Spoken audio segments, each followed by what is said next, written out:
غزوہ جنگ موتا کا تذکرہ ہوا، آپ کے علم میں یہ بات آ گئی کہ یہ مارکہ جمادی الاول کے مہینے میں لڑا گیا تھا اور ہجرت کا 8واں سال تھا، اور شاید یہ آپ کے علم میں نہ ہو کہ یہ مارکہ ماہ ستمبر میں لڑا گیا۔ جو یہ ستمبر کا مہینہ چل رہا ہے، اسی ستمبر کے ایام تھے جب یہ مارکہ برپا ہوا۔ اللہ کے نبی صلی اللہ علیہ وسلم کے جانثار سیف من سیف اللہ، اللہ کی تلواروں میں سے ایک تلوار سیف اللہ خالد رضی اللہ تعالی عنہ کہ خالد بن ولید رضی اللہ عنہ کی قیادت کے اندر کامیاب و کامران واپس پلٹے۔ اس سے پورے عرب کے اندر ایک دہشت پیدا ہو گئی۔ عرب کے لوگ سمجھ گئے کہ جو رومن امپائر سے طاقت ٹکرا سکتی ہے اس کے مقابل ہماری کوئی حیثیت نہیں۔ نبی کریم صلی اللہ علیہ وسلم صرف نماز، روزہ، حج، زکوٰۃ بتانے نہیں آئے تھے۔ ہم نے یہ سمجھ لیا کہ اللہ کے نبی صلی اللہ علیہ وسلم کی دین کی رہنمائی کے جو اس وقت معاشرے کے اندر افراد ہیں، بظاہر وہ علماء ہیں۔ علماء نے مساجد و مدارس سنبھال لیے۔ ہم سمجھتے ہیں بس یہ مسجد اور مدرسہ ہی دین کا گڑھ اور مرکز ہے، اس سے باہر دین کے معاملات نہیں، دنیا کے معاملات۔ اب مجھے بتائیے، جو جنگوں کے تذکرے ہیں، یہ ریاست کی حکومت کو مضبوط کرنے کے طریقے ہیں، یہ طریقے کیا مسجد کے اندر ادا ہو سکتے ہیں؟ کیا یہ طریقے ہمارے ہاں امام مسجد ادا کر رہے ہیں؟ سب سے بڑا معاملہ ہمارا یہ ہے کہ ہم نے مسجد کے امام کو اتھارٹی دے دی کہ ہمارے دین کا ذمہ دار یہ ہے، دنیا کے اندر اس کی مداخلت کی ضرورت ہمیں برداشت نہیں۔ یہی وجہ ہے کہ ہم دیکھتے ہیں مساجد کے اندر کمیٹیاں بنی ہوتی ہیں، اگر کوئی مولوی صاحب کبھی کسی فرد کے اوپر انگلی اٹھا دے تو انتظامیہ حرکت میں آ کر اسے مسجد سے فارغ کر دیتے ہیں، میاں آپ کا یہاں کام ہی نہیں۔ اصل بات یہ ہے کہ ہم چاہتے کہ دین کا ٹھیکیدار ہمارا مولوی ہے، لیکن دنیا کے حوالے سے ہمارے معاملے کچھ نہ بولے، ہم جس طرح چل رہے ہیں چلتے رہیں۔ لیکن آقا کریم صلی اللہ علیہ وسلم کی سیرت کا مطالعہ کیجیے، کمال ہے۔ آپ جنگ موتا سے صحابہ واپس پلٹے ہیں، پلٹنے کے بعد سب سے پہلا کام پتہ آپ نے سر سامنے کیا کیا؟ آپ نے جائزہ لیا کہ اس مارکے میں جو رومن امپائر ہمارے خلاف 2 لاکھ فوجیں اکٹھی کر کے آیا تھا، اس کے مقابلے اس کی حمایت کے اندر کن کن عرب قبیلوں نے روم کے جھنڈے کے نیچے ان کا ساتھ دیا تھا۔ آپ نے اس بات کا جائزہ لیا۔ اس وقت جب کہ اسلامی ریاست مدینہ کے اندر مضبوط ہو چکی ہے، مکہ کے لوگ سرنڈر ہو چکے ہیں، یہودیوں کو خیبر ہم نے فتح کر لیا ہے، بنو غطفان جو بڑے قبائل تھے عرب کے اندر وہ سرنگو ہو گئے ہیں، رومن امپائر سے ہم لڑ کر آ رہے ہیں۔ اس مارکے کے اندر کن کن قبیلوں نے رومن امپائر کے جھنڈے کے نیچے کھڑے ہو کر ہمارے خلاف لڑائی کی تھی؟ آپ نے اس بات کا جائزہ لیا۔ جمادی الاول میں صحابہ واپس آئے، جمادی الثانی اکتوبر کا مہینہ شروع ہوا، آپ نے فوراً لشکر کو ترتیب دیا، اور لشکر کی کمان کس کے حوالے کی؟ عمرو بن عاص رضی اللہ عنہ کے حوالے۔ اس واقعے کا تذکرہ اگر میں عمرو بن عاص رضی اللہ عنہ کی زبانی نہ کروں تو بات کا مزہ نہیں رہتا ہے۔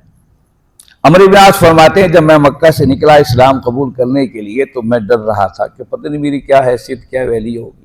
مجھ سے پہلے ابو بکر، عمر، عثمان، طلحہ، زبیر، سعد، سعید ایمان لے آئے، میری تو کوئی ویلی نہیں ہوگی۔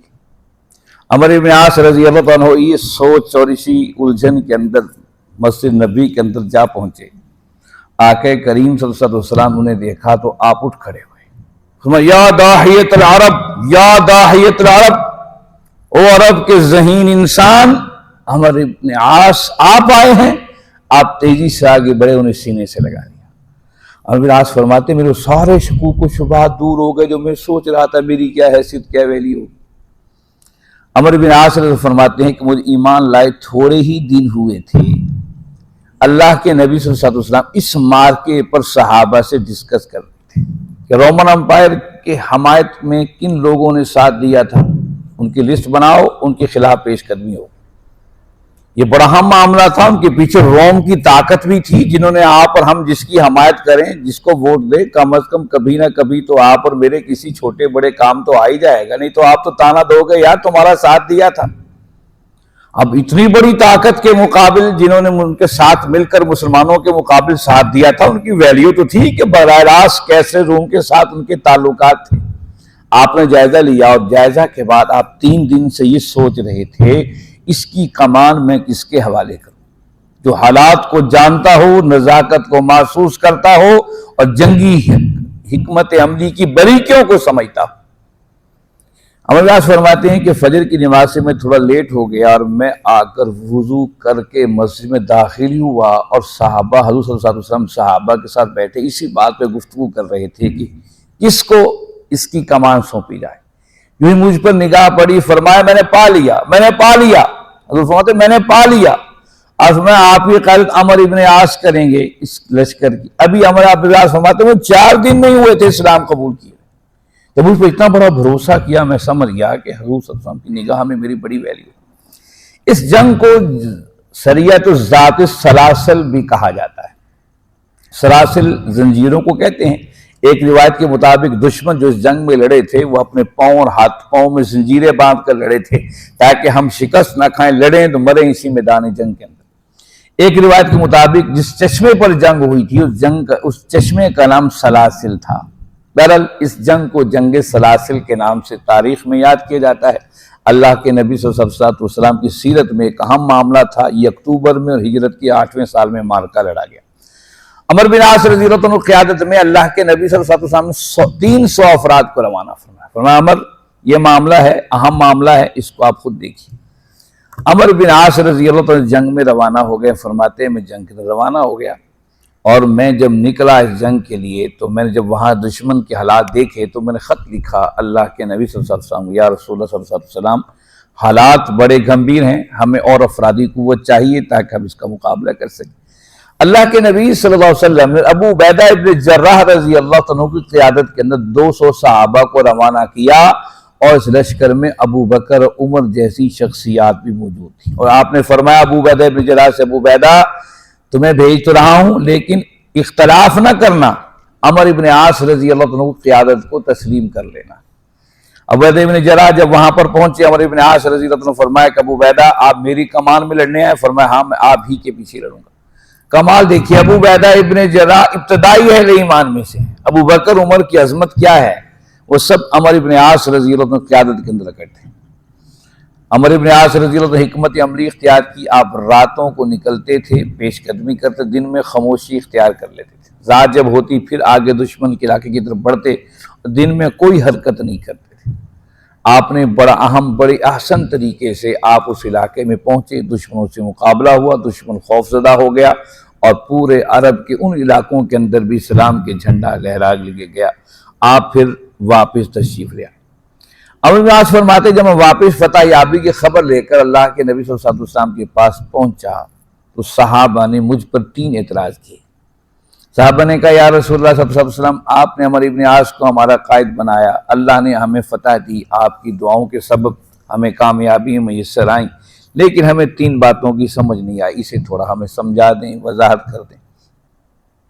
اگر یہ جواب دے دیں تو ٹھیک، نہیں تو آپ بتائیے معاملہ کیا ہے۔ فرمایا کیا ہوا؟ کہا کہ ہم جب لڑنے کے لیے ایک علاقے کے اندر گئے، سخت سردی کا موسم تھا، سخت شدت سردی کی تھی، ہم چاہتے تھے آگ روشن کریں، اس حالت تھی کہ سردی سے ہم ٹھٹر رہے تھے اور مر رہے تھے۔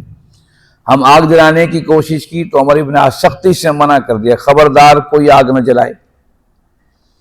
اور ہم نے آگ نہیں جلائی اور ایک صحابی نے آگ جلا لی تو عمر بن عاص غصے میں آئے، کہنے لگے میں اس آگ کے اندر چھلانگ لگا دوں گا، تم نے اس حد کیوں میری حکم کی خلاف ورزی کی؟ ہم نے وہ بھی بجھا دیا۔ اصل بڑی سخت سردی تھی، صحابہ کی کیفیت یہ تھی ہو سکتا ہے اس رات ہماری موت آ رہی، اتنی سخت سردی، آگ جلانے کی اجازت نہیں تھی۔ دوسرا یہ کہ ہم دشمن کا پیچھا کر رہے تھے اور دشمن کو ہم قبضہ کر لیتے، حملہ کر لیتے، ان کا مال غنیمت حاصل کر لیتے۔ عمر بن عاص رضی اللہ عنہ نے ہمیں دشمن کا پیچھا کرنے سے منع کر دیا اور ہم واپس آ گئے۔ ہم حملہ کرتے، ان کو مارتے، ان کچلتے، ان سے مال غنیمت چھینتے، ہمارا ایک خوف پورے علاقے میں پھیل جاتا۔ عمر ابن عاص رضی اللہ عنہ ایسا نہیں کرنے دیا۔ تیسرا یہ ہے کہ انہوں نے فجر کی ایک نماز، سخت سردی کی رات دن تھا اور صبح فجر کی نماز پڑھنی تھی، انہوں نے خود بتایا کہ مجھ پر غسل فرض ہے اور میں نے تیمم کر کے یہاں مصلی پہ کھڑا۔ یا رسول اللہ ہمارے پانی موجود تھا، یہ نہائے نہیں، غسل نہیں کیا، چلو غسل نہیں کیا آپ نماز نہ پڑھیں، ابو بکر کو کھڑا کر دیں، عمر کو کھڑا کر دیں، کسی اور کو کھڑا کر دیں مسلم نماز میں، کہا میں پڑھاؤں گا اور میں تیمم سے نماز پڑھا رہا ہوں، میرے پیچھے پڑھنی ہوگی، جو نہیں پڑھے گا میں اس کے خلاف ایکشن لوں گا۔ یہ تین باتیں ہیں، اس کا ہمیں احتساب ان سے لے کے دے۔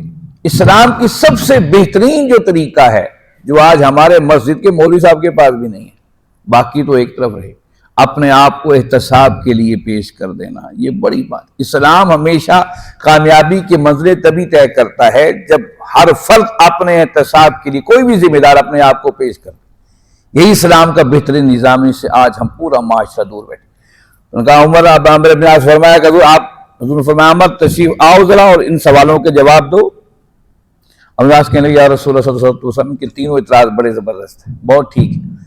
پہلی بات یہ ہے کہ میں نے آگ جلانے سے اس لیے منع کر دیا کہ ہم دشمن کے علاقے میں تھے، اگر ہم آگ جلاتے دشمن ہماری جو ہے پوزیشن چیک کر لیتا اور دیکھ لیتا کتنے افراد ہیں، کہاں ہیں، وہ ہم پر حملہ آور ہو سکتا تھا۔